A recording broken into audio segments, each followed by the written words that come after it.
I don't know. I'd say I'm reasonable. Okay, that's completely unreasonable. I'm reasonable. I'm unreasonable. You have no idea just how reasonable I have been. Reasonable synonyms are sensible, rational, practical, fair, appropriate. Fitting, suitable, logical. All things I would definitely say describe me. Do they describe you? Welcome to I'm Reasonable with Zainab Johnson. I'm reasonable.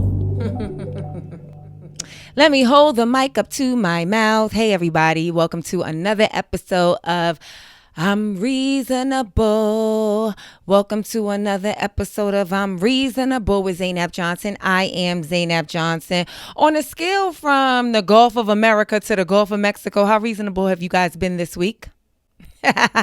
So yeah, on this week, we definitely going to probably get into, definitely. We are going to be talking all in inauguration stuff, right? Because that's what's dominating our news cycle and social media, et cetera, naturally, right? Like this should not be a surprise, whether you like it or not, whether you tuned in or not, this should not be a surprise.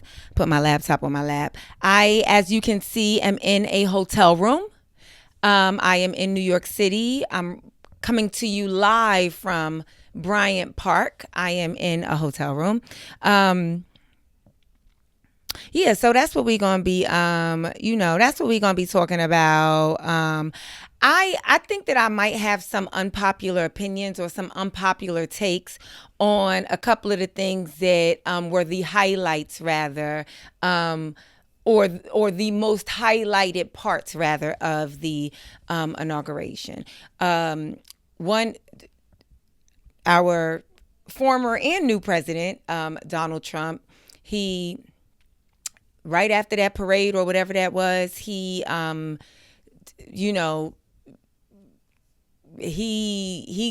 going with the executive orders, right?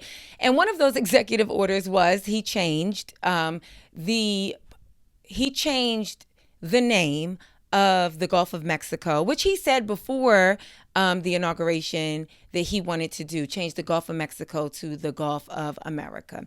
And I'm going to be honest with you guys, as much as people are up in arms about it, and it do sound dumb, but the only reason, like, put Trump aside, right? I've been trying to do that the past couple of days, because here's a part of being reasonable. A part of being reasonable is recognizing when you don't like something, you don't like someone, you don't agree with something, you don't agree with someone, but that doesn't change, like, the fact of the matter, right? And so with the Gulf of Mexico, aka the Gulf of America, or whatever it'll be named in the time that we have on this earth, right? It sounds stupid. That is something that I can say and that's an opinion. That's an opinion, right? To me, it sounds stupid. To a lot of people, it sounds stupid that it's the Gulf of, but it only sounds stupid because as long as I've been alive, as long as most of us have been alive, it has been called the Gulf of Mexico. But I was like, okay, wait a second. I am a person, I'm not a Trump supporter. I did not vote for Trump. And I know that it is really easy to discredit somebody that you don't want them to have credit. And it's also easy to discredit somebody who be sounding stupid all the time, right? But I had to look it up. Like, okay, I know what a gulf is, right? In terms of bodies of water. I know what a gulf is. A gulf is like a really large mass of water. It's like a gulf is water that has to go through like a really small canal and it opens up into a large body of water, right? And when you look at the Gulf of Mexico, there are states, the water borders a good amount of our southern states to the to the east of Texas, right? And then Mexico and Cuba, right? Those are basically what's around this body of water. Then I had to look up, well, who owns the Gulf of what we would now call, I guess, the Gulf of America? I'll probably say those things interchangeably as I talk about it. But I'm like, who owns that body of water?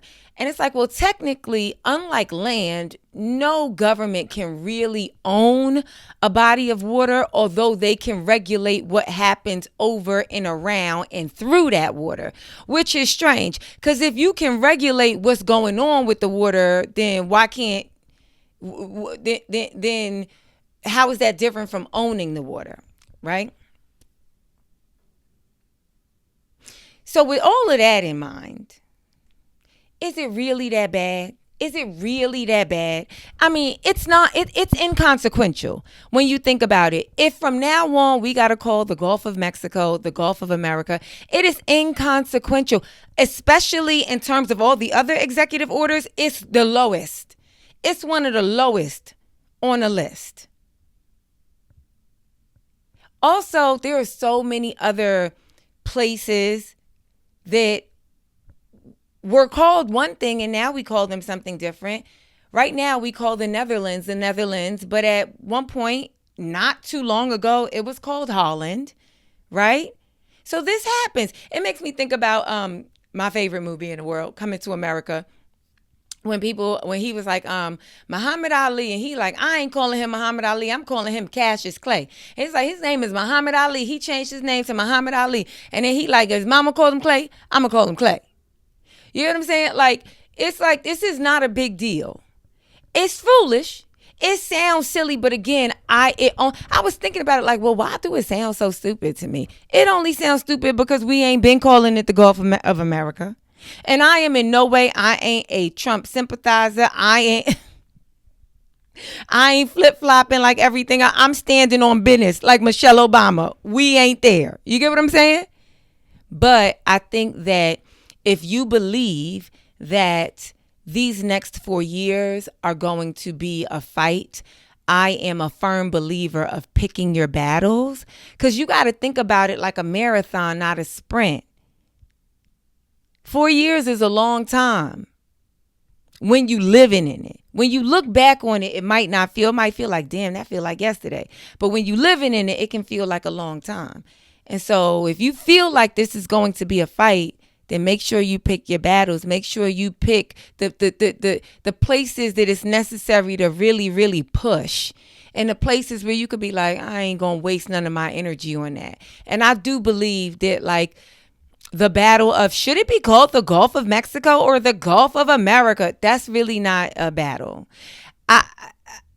If you feel different, of course, put it in the comments. Let me know what you think. I done already started and we ain't do all the important stuff, right? On What's Up with Z today, I'm going to be talking about another Zainab Johnson at the airport. What? The main topics, it's going to be all inauguration. Just when you think we done inauguration. Oh my God.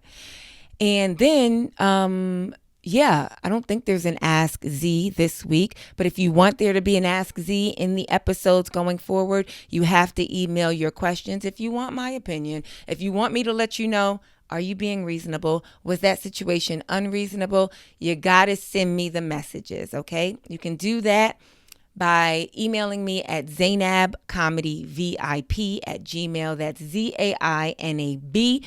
Although at this point, if y'all don't know how to spell my name, what are we even doing here, right? ZAINAB ComedyVIP@gmail.com. Before we get into inauguration, let's talk about where you guys can see me, right? Thank you. Thank you, everybody that came out to my Washington, D.C. shows. You guys sold out those shows. You sold out those shows and were demanding more tickets even after the sold out. So they asked me, Zainab, can we please add a show Sunday? And what did I tell them, you guys? What I usually tell them, no, we cannot. Which is why I tell y'all, get your tickets. Get your tickets early. Even you guys know me. If you've ever slid into my DM with like a ticket problem, you know, for the most part, I handle it. So like there's people who are like, damn, I bought tickets for Thursday's show, but I can't make it for whatever reason. Work, babysitter, something happened, an emergency came up. They got to leave town, whatever. And I'd be like, damn, are you still here? Are you here Friday or Saturday? I'll find a way. Excuse me.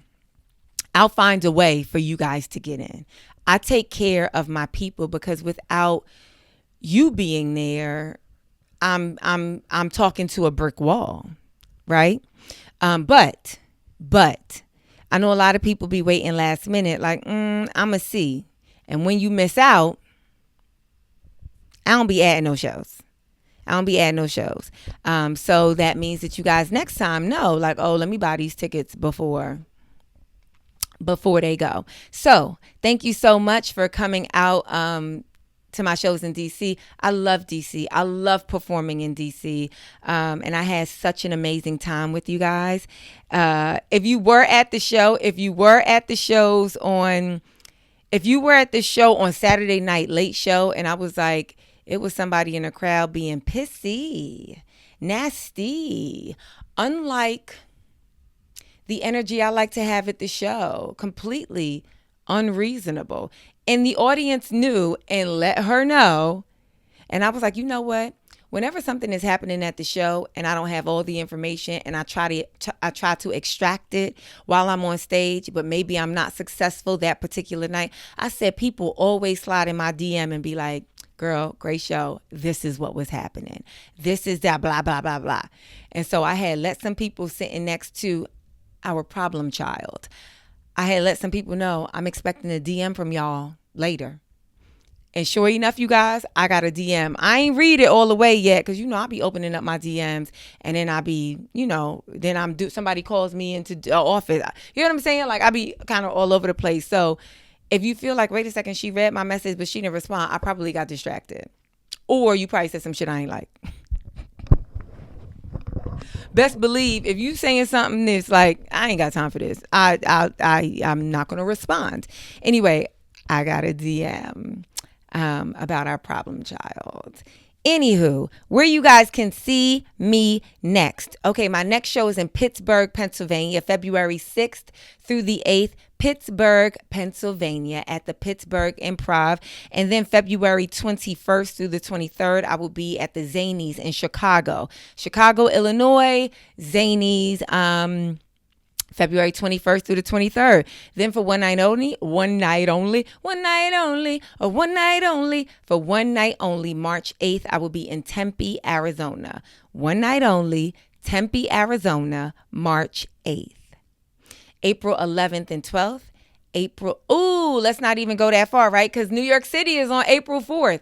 New York City. I'm in New York right now. And if you've been out and about, I've been popping in and doing spots, you know, at clubs. But if you want to see me for an hour, if you want to see an hour-long show in New York City, I think I might make that a crowd work show, actually. Like, I think I might make that like a New Jokes crowd work show. So that's going to be fun. I wouldn't miss that. If you're in New York City or surrounding area, I would not miss that. April 4th, okay? One night only, one show, April 4th. Those tickets are officially on sale right now. Then April 11th and 12th, I will be in Toronto, my first time. Nope, I'm lying. I have performed in Toronto once before, right before the pandemic. But I never did an hour. I only popped in and did like a guest spot on like 2 shows or something like that. But April 11th and 12th, I'm coming to you guys for 3 shows. Those tickets are almost gone. So if you don't have yours, make sure you get yours. April 11th and 12th, Toronto, Ontario, Canada.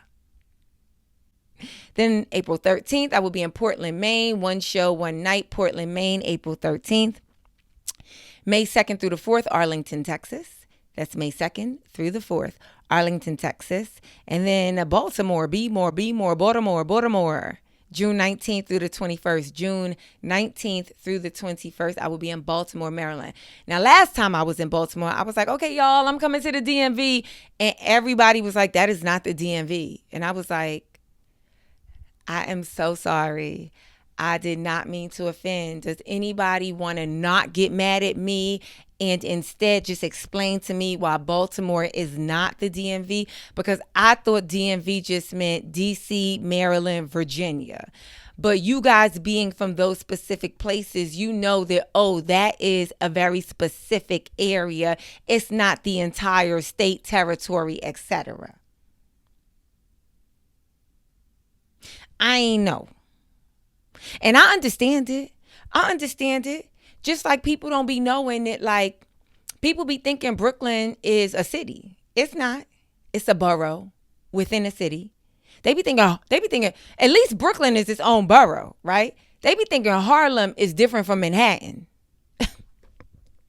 So I get it. But what I don't do when somebody is like, oh, okay, well, are you in Harlem, right? But I'm going to Manhattan. I'm not going to be like, what? What? Why would you say something so freaking dumb? I'm not going to do that because they obviously saying it because they don't know. And so I'm going to take that opportunity to help them know. With that said, I am coming to Baltimore. Technically, because I don't want to be yelled at, I'm coming to Timonium because Magoopies is in Timonium. But y'all know, all y'all be more people. That's a nice club. Come to the club. Come to the club and see me perform. That is June 19th through the 21st. And then way towards the end of the year, I have Addison, Texas, December 5th, 6th, and 7th. And of course, I'm adding dates. Like, don't worry about it. Everybody is like, where's Atlanta? Where's Miami? Where's Orlando? Where's Detroit? Where's a bunch of places that I just left? Just know that I'm working on things and I'm adding cities to my calendar. So all you have to do is stay tuned. Be on the lookout. And as soon as I drop your date, you grab those tickets immediately. If you want to watch my stuff online, you can, of course, watch my special, my first 1 hour special. It is streaming on Amazon Prime, only Amazon Prime. It is called Hijabs Off.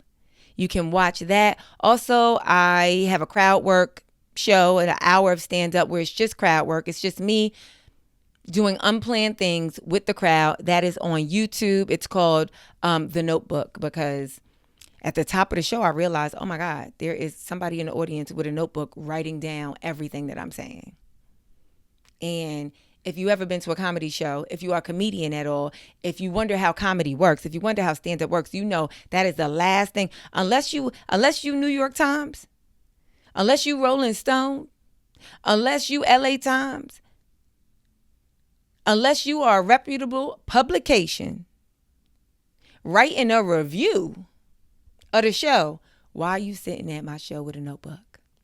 So if you guys haven't watched that, it is available on YouTube on my channel. You already here, so go ahead and click on it. All right. With that said, oh, did I say that the link for the tickets are in the details of this podcast? It is. So all you got to do is look below and click on that link. While I have you guys, go ahead and hit that subscribe button. Let's get me to 100K already. Hit that subscribe button. Hit that like button. Hit that share button. All right. What's up with Z? What's up with me? When I was flying to DC, when I was traveling to DC, I had to change something. I fly Delta a lot. I have status with Delta. I'm Diamond. So it behooves me to fly with Delta because I'm going to get all the perks of flying with Delta, right? So I was going to the Delta lounge and I had to like change something on my profile or my account or something like that. And I'm talking to the Delta customer service lounge person and she's like, oh, now I'm flying from LA to Washington, D.C. And she's like, oh, okay. She pulls up my account or what she believes is my account. And she's like, you can come back later. Yes, thank you. Housekeeping for the hotel. It's late. That's like whatever. I ain't gonna get into it. I'm like, I was out from 9 o'clock this morning until about 1:30 this afternoon, and I really was hoping when I came back to my room that it was all taken care of. But they must have had a lot of check-ins and check-outs, so I'm gonna be reasonable and, not complain about this, right? There's so many other things going on in the world. So we're not going to complain about this because there's nothing really to complain about. I mean, it's just a room. And I ain't been in here like the Tasmanian devil just messing stuff up, right? Anywho. So she pulls up my account in the Delta Lounge and she's like, oh, are you flying to MSP, which is Minneapolis, St. Paul, right? And I was like, I looked to be like confused. There was confusion on my face. And she was like, oh, wait, no, you're flying to DC. And I was like, yeah. And she said, oh, wow, someone with your same name is flying to MSP like around the same time. And I was like, Zainab? And she was like, Zainab Johnson. And I was like, what? She was like, that's interesting. So now I'm looking around the lounge. I'm looking around the terminal. Who up in here? Who up in here with my first and my last? Who up in here? Then I was like, as I was looking, because I mean, I wasn't like looking aimlessly. I was like looking for the gate that's going to MSP, right? I got the clues. So I'm looking for the gate that's going to the MSP. And I'm like, what does Zainab look like? What does Zainab look like? What does a Zainab Johnson, like if I weren't me, what do I look like? What does the Zainab Johnson, and then I realized like, I don't know. I realized any assumption that I made was going to be based on what I feel about myself or something prejudicial. I was either going to choose a brown girl, a brown or Arab girl, you know what I'm saying? A light or dark Arab person or Indian person or African person. And I was going to look for her to be looking like me. And that don't even make sense. When I was in college, actually, I was a part of a math club. And we only met like online and via email. And then once we actually decided to get together and meet in person. And there was one other administrator that was kind of like a administrator for the math group. And when I met him in person, he was like, hey, he was like, are you from Sierra Leone?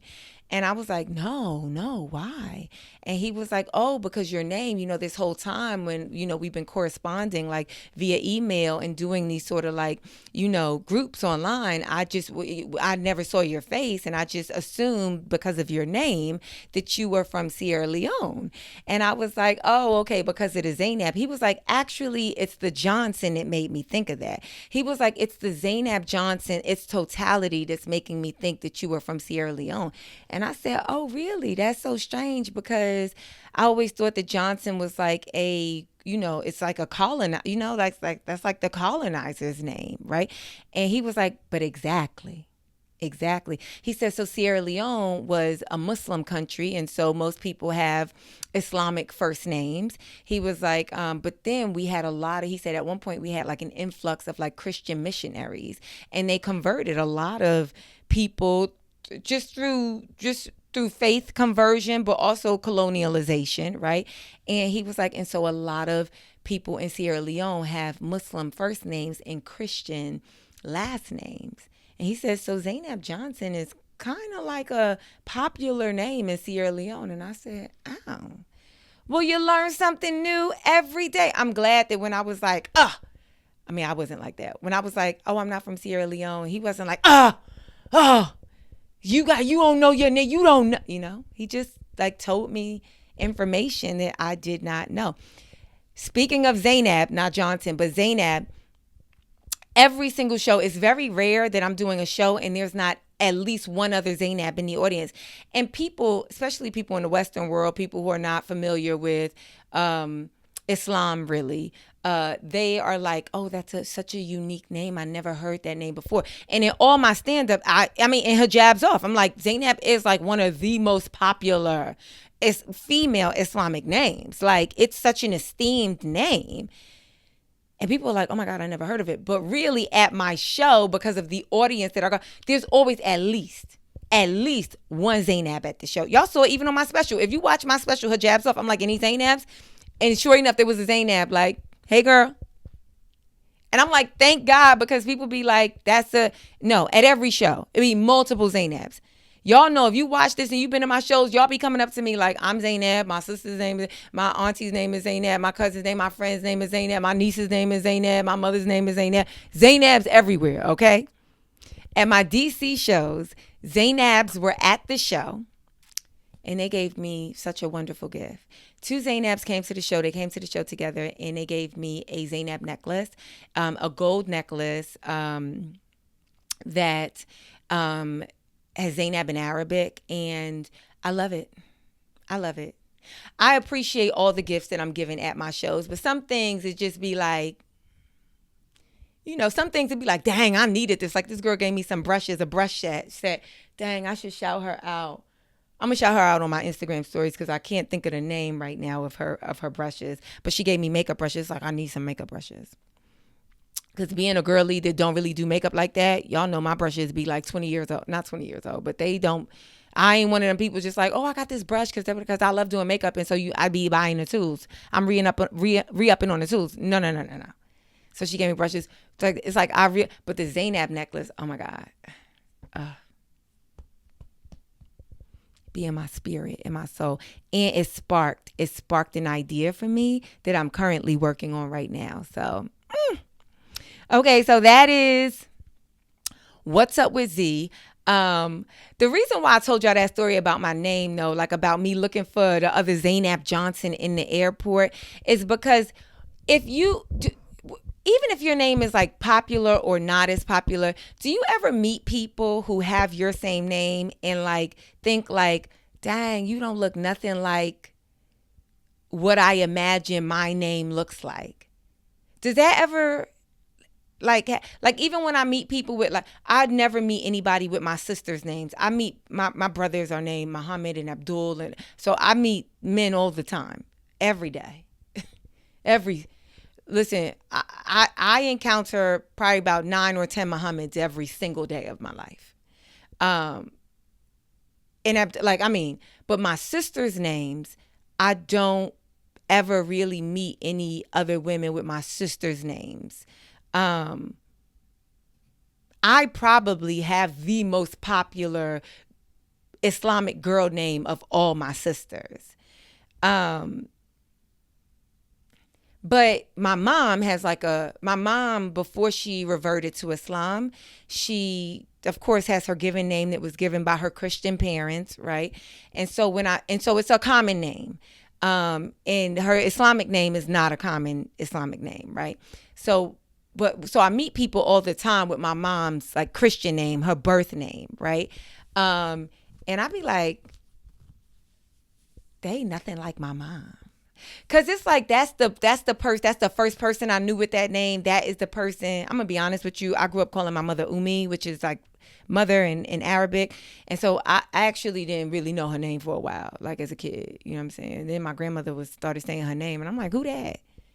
Cause we call her Umi, and my father would say, go ask your Umi, go get your Umi, go get your Umi. He would never be saying her first name either. So I'm like, who that? And my grandmother called the house like, asking for my mother by her first name. And I'm like, who is that? Who are you talking about? Because the only people that live here is Umi and Abu. But you saying somebody else's name. I don't know whose name that is. And then I'm like, oh, that is the name that be signed in my permission slip. That is the name to be signed in my permission slips. Okay, I digress. My question for you guys, the reason why I told that story and What's Up with Z, beyond it actually being just what's up with me, do y'all meet people with your same name and be like, interesting? It's also like, now I'm completely on a tangent. When people come up to me like, oh my God, they say we twins. Oh my God, you look just like so-and-so. And I be like, all right.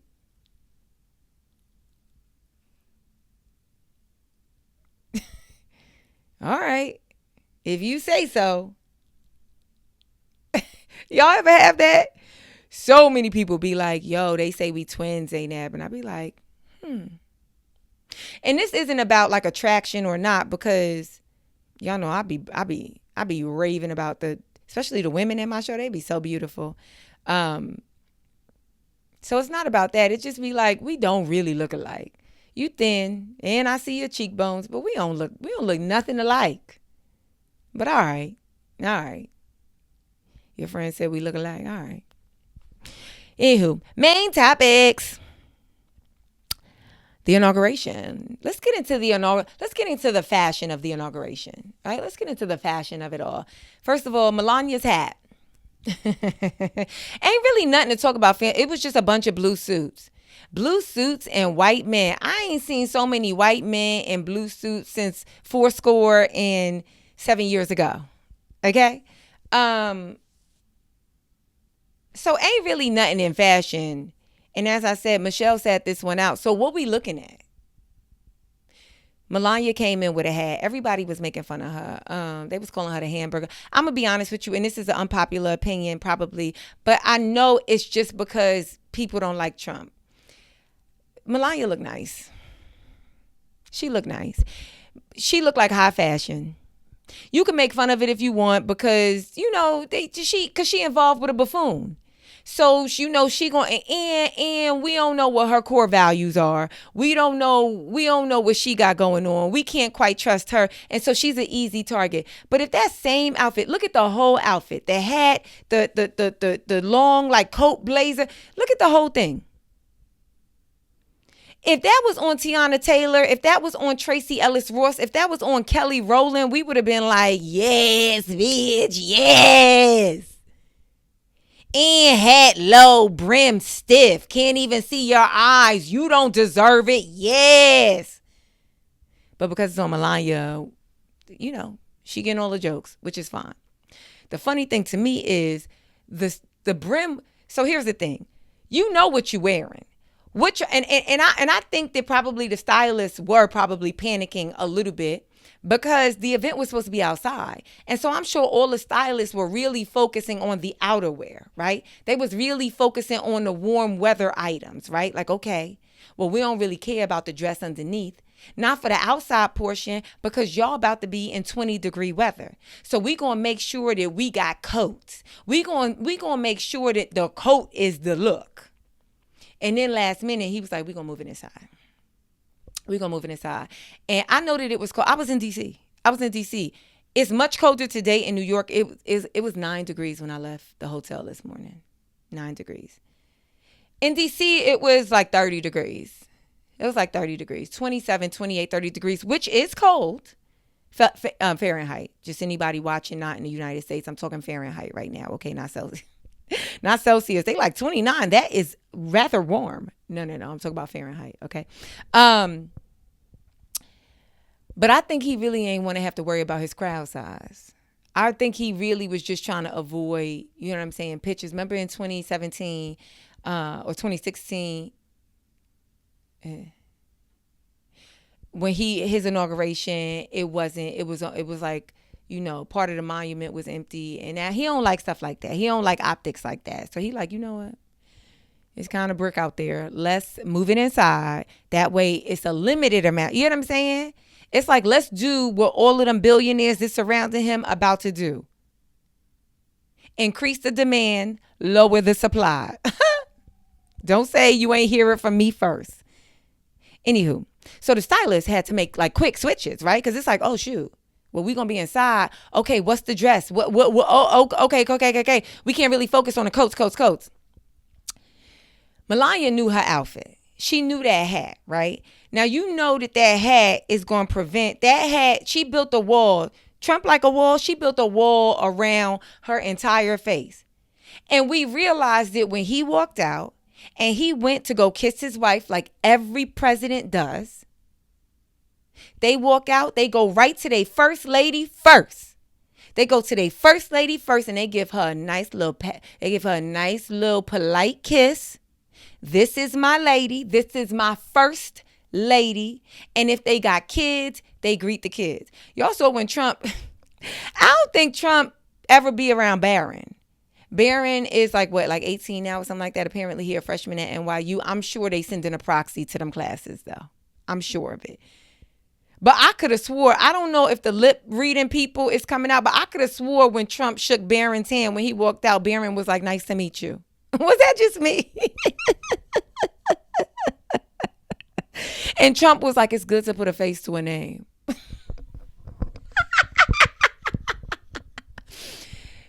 Donald Trump went to kiss his wife, Melania Trump, and he could not get past the brim of her hat, right?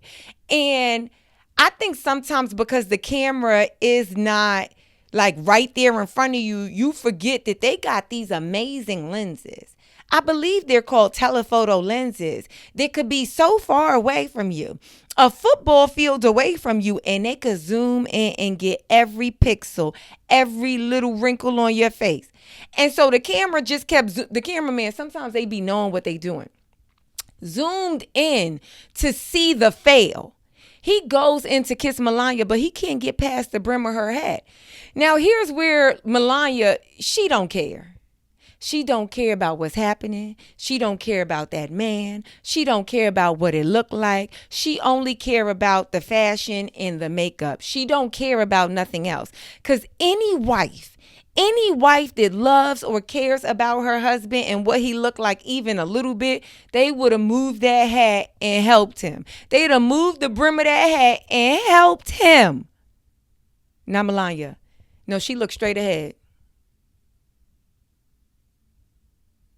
While Trump tried to push him for the kiss and his lip, his head and his face couldn't get past the brim of the hat. So he thought, I'm gonna use my lips. So he looking stupid like, but his lip, because you see them lips. I mean, them lips can't reach nothing in nobody. His lips could not reach her cheek. Did Melania move an inch to help him? No.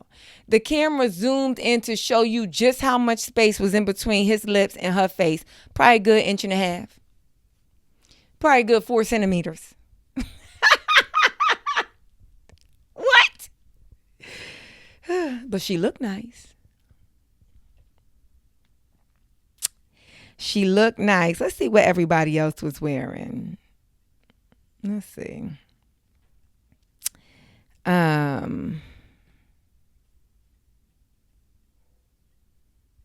It really was nothing. I did feel like, and y'all know I do not like a JD Vance. Y'all know I've been saying it on I'm Reasonable since he emerged that he looks like the villain in a Bazooka Joe comic. Okay. I think his wife did good. They said, y'all want an Indian? Here's 100% Indian. I thought she did good with the pink.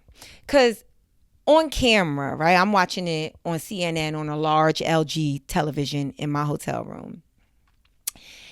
In that sea of like white faces and blue suits, like navy blue suits, and just like boredom, just like, ugh. It don't get more play. It's like, literally, it's like watching paint dry. And then you see like this speck of like pink, which I'm sure was trying to convey warmth and like love and like her being a mother and like her being a girl. They really doubling down on the gender roles, And so I think they did that. And so I ain't saying I'm down with what they was trying to convey. I'm just saying the little speck to whoever styled her, they made a good choice with choosing pink. Because it was like a bright spot in all of the Elmers, Anybody else with the fashion? They said Jill, doctor. You hear how they be saying Dr. Jill Biden? I guess it's respectful because she is a doctor, but like what type of doctor? Do she just got a PhD or do she be operating on people? If you just got a PhD, you don't have to be calling people doctor. And I know if you went to school for 22 years and you have $9 million in debt, then you probably like, I need you to call me doctor. But like it don't... Whenever we like, is there a doctor in the house? We really just want to know if you could help somebody breathe again if they stop breathing, So, but I don't know. Like, I think to like legitimate, I don't want to throw no shade at Jill, but I think maybe to legitimize her. I don't know. They really be hitting the Dr. Jill. Like, you know what I'm saying? They really be hitting. It's like you ain't saying everybody else's occupation, right? But she had on purple.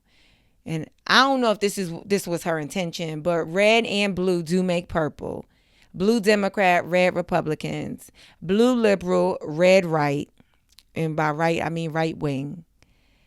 When you put them two together, it do make purple. And so the people narrating, the news, the pundits and stuff, they was like, oh, very neutral. She put the colors together, purple, to, peaceful transition of power. If it's going to be a peaceful transition of power, she should have wore tie-dye. We should have had an ombre, right? It should have went from purple to red. It should have went from blue to purple to red. We should have had an ombre. I'm done with the fashion. There's nothing to talk about. Ain't that crazy? What is this? The Oscars? What else happened with the inauguration?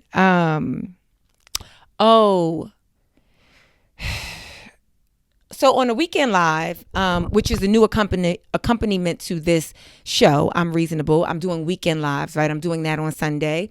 And this past Sunday on Weekend Live, if you tuned in, great. If you didn't, then feel free to watch it. It is up on my channel.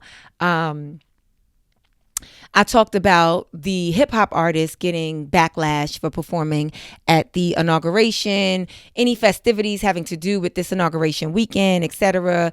Crypto balls, all of that, right? And I mainly focused on Snoop Dogg and Nelly, because that's who everybody else was focusing on. Because really, those are like the hip hop artists that people. Those are huge artists, and people who love hip hop, you typically love those people. Love both Snoop and Nelly.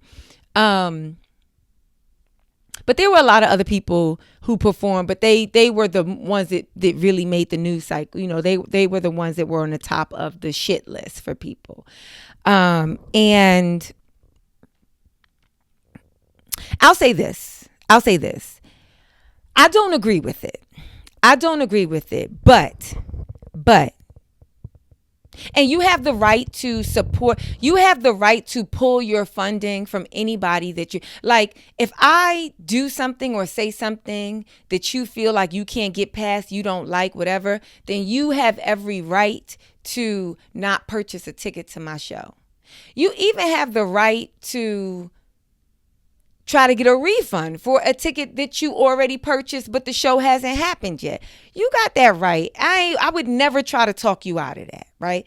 Now, do you need to comment or, go on a campaign talking about how much you had? You ain't got to do that.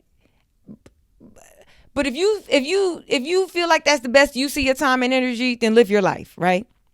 But I do feel like if somebody is like, oh, I thought that Nelly felt this way, I thought that Snoop felt this way, and because now that I believe that these actions say that they don't feel the way I thought they felt, I am no longer going to support that. I would never talk you off that ledge. You got the right to do that. However, this is what I do want to say. You know who else flip-flopped? You know who else said they didn't give a shit about DEI? They didn't give a shit about truth. They didn't give a shit about fact-checking. They didn't give a shit about healthy practice on social media. They didn't give a shit about mental health. They didn't give a shit about how social media is harming our youth. Mark Zuckerberg, he was right back there with the rest of them billionaires. But yet we all logged on to Instagram, Facebook, WhatsApp, etc. So I'm just saying, if you feel like you're going to pull your support, you so disappointed by these hip hop artists, then make sure you log off and delete your Instagram account. Make sure you delete your Facebook account. Make sure that you delete WhatsApp, that you're not using that no more. You know what I'm saying? Really stand on it all the way. Because why penalize? Snoop got money, but he ain't a billionaire. He don't got a whole social network. I don't know how much money Nelly got. Everybody been saying Nelly need the money. I don't know. Let Nelly tell it. He be sending everybody to college. So maybe he performed at the inauguration, you know what I'm saying, to replenish the college fund for the young black youths. And we need that, right? I'd argue that's a good thing if that's what Nelly's doing. You know what I'm saying? Buying some Air Force Ones, getting Ashanti a new pair of over-the-knee boots, and sponsoring some kids in college. However much money he got, he ain't got billions of dollars. So if you're going to pull your support monetarily and just what you subscribe to, if you're going to pull it from these hip hop artists, then make sure you do that with these platforms that are constantly being overt about not giving a shit about what you believe, what you stand for, what you need, what you don't need. Just keep that in mind. Speaking of these billionaires, so Elon Musk and his Nazi salute. I know Kanye be in his dungeon just mad. Like, I said Hitler wasn't that bad, this Kanye. I know somebody going to separate that clip, though, and use that against me later. So just watch and see. Kanye said Hitler wasn't that bad. And he lost his Adidas deal. Elon Musk, at the presidential, at an inauguration, intentionally, adamantly, and overtly did it. And ain't nobody cut the cameras. Trump came out with some ugly ass sneakers. Kanye got sneakers that everybody like and they say they comfortable. Trump came out with a Bible. Kanye been doing the church since he been doing. I know he like, well, how they just taking everything from my playbook. And it's okay. That's why he be having such a hard time with it. Cause he be trying to do all the stuff, and then them rich white guys be doing it, and he be like, so now I got to take this white girl and put some big ass titties on her chest and make her just walk around every city in the world naked, cause that's the only power I got. I got the dog walk this white girl and her skinny legs and her two big titties for the world to see, cause that's all I could do. You know what my biggest issue is with actually everybody that be doing shit? It's like, stand on it. Be like Michelle Obama. I said what I said. I tried to go high when they went low, but this too low for me. So guess what? You're not going to see me no more. I can't participate. I can't participate. Why would I come to your party? I don't like you. That's what Michelle said. Why would I come to your party? I don't like you. I don't like you. I don't think you smart. I don't find you interesting. I know your breath stink. You don't look nice. You not fun. I don't understand a word your wife be saying, and she be trying to talk my head off because I know she really want to be my friend. Why would I come to your party? And it's warm in Hawaii and it's cold in DC. Why would I come to your party? But everybody else, they doing shit and then they retracting it later. Elon Musk, you was bold enough to do it. Bold enough. If we wrote the script of what he did, in the script, it would have been written, take a beat, take your hand, beat your chest, salute like a Nazi. It wasn't by accident. You intentionally do it. So now that everybody is talking about it, don't try and walk it back now. Stand on it. Yeah, I did it so. And I got a real good lease deal on Tesla. So what y'all talking about? Stand on it. Even when it come to Nelly and Snoop, y'all saying like, oh, I believe in but I'm a patriot. I believe in the office. No, stand on it. Yeah, I did it. So what? Since when have I had to explain myself to you? What? Yeah. Yeah. They paid me $2 million. I have 4 houses. I got a mortgage to pay. So yeah, I did it. Cause here's the thing: whether you think you can legitimize it or justify it, people's reaction gonna be what their reaction is. Nobody watched Nelly's interview and was like, my bad, fam. I see what you saying. He is a white supremacist. He is promoting white supremacy. He is doing a lot of shit that don't sit right with me. But you know what? It is your duty as a citizen of the United States to go perform hot in her. Ain't nobody changing their mind. So why even just be like, yeah. If everything that you like about this new administration is like they speak the truth. They're anti-establishment. This is a whole new world where we just say whatever we want to say. If that's the case, then be like, yeah, and all right, yeah, I did do a Nazi salute. What you gonna do? How much money is in your checking account? $2,200? You're not gonna be able to do nothing. You're not gonna be able to do nothing. Unfortunately. But that's what's so ironic about all of this. You know what it is? It's the corniness of it. That's part of me wish I was born corny. Part of me is like, dang, why did I have to be so effortlessly cool? And I say that humbly, you guys. I say that like, not like, right, y'all? I mean, literally. Like, why I had to be so... Because, like, something about corniness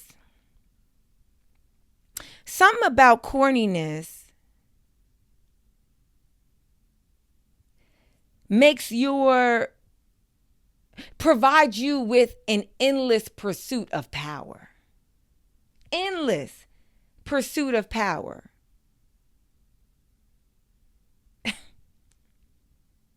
And non-existent humanity, really.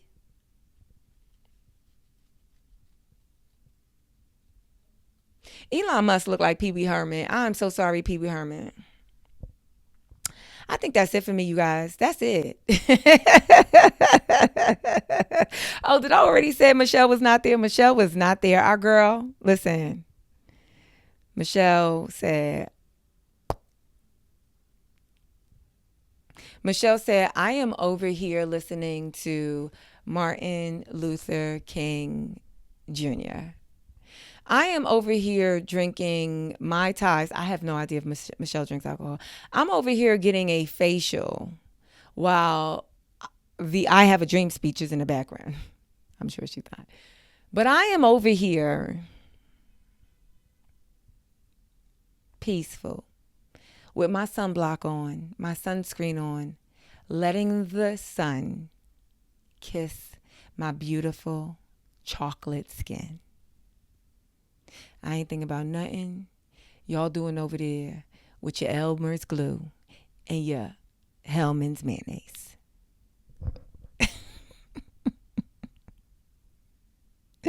You know what I would have liked if Michelle would have done? If she would have posted like some baddie pictures of her on a beach in Hawaii, right? Nothing scandalous, because that is not her brand. Nothing scandalous. Nothing like she trying to pretend like she 30 years old or 22 years old. No. She got daughters that age. She let them do the young girl stuff. But a nice little baddie, you know what I'm saying? You know, one of them things where you looking off in the sunset and the sun is set and you see the water, the horizon, the sun. It's orange and yellow and red. You see the sand and then you got on some sort of silk chiffon. It's just blowing. And you see your profile. And then she just put, Happy MLK Day. They'd have been mad. Because CNN would have had to report on it. Anyway, that's it for me, you guys. This has been another episode of I'm Reasonable with Zainab Johnson. Thank you so much for tuning in. I'll see you guys this weekend for the Weekend Live. Until then, until we see each other again, inshallah, stay reasonable. Bye.